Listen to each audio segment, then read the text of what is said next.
Supporters call it a historic vote in the Minnesota legislature on same-sex marriage. Thanks for joining us. I'm Alexandra Renslow. And I'm Mike Johnson.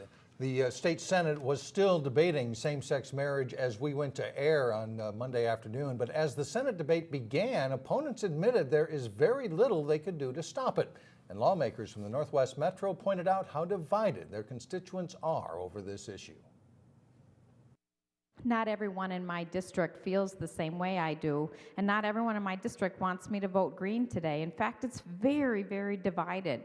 I am just overwhelmed with people on both sides of this issue. We also have to keep in mind that there's a number of people in Minnesota that are just as divided as some of us may be, and that we approach this issue sometimes without clear consensus from our community. The Senate debate opened with discussion of what a civil marriage is.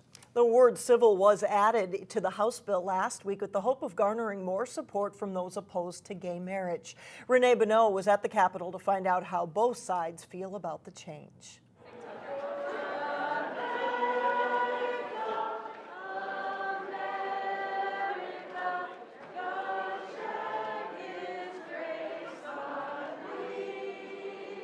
A sea of same-sex marriage supporters flooded the Capitol Monday morning, this time with a message for state senators. This is just wonderful to see in Minnesota. Jerry Lefever said he's been waiting decades to marry in his home state. My partner and I have been talking about getting married, but of course, if we would go to Iowa and do it, it wouldn't have any meaning in Minnesota.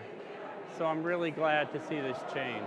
With passage of this bill almost inevitable, supporters are hoping one word will bring about at least some acceptance on the other side. Lawmakers inserted the word civil before the word marriage. Democrats argued the phrase simply affirms what's already in state law. When you register with the state, get a marriage license, that's a civil process in Minnesota, as it is in every other state in the country. And you're not required to go through a religious ceremony. While the legislation has built-in protections for churches who refuse marrying a same-sex couple, some lawmakers said it doesn't go far enough. This definition that we have in the proposal before us does not protect religious institutions or nonprofits. It doesn't protect anyone against municipal anti-discrimination laws. It does not protect religious organizations from being denied public grants or monies.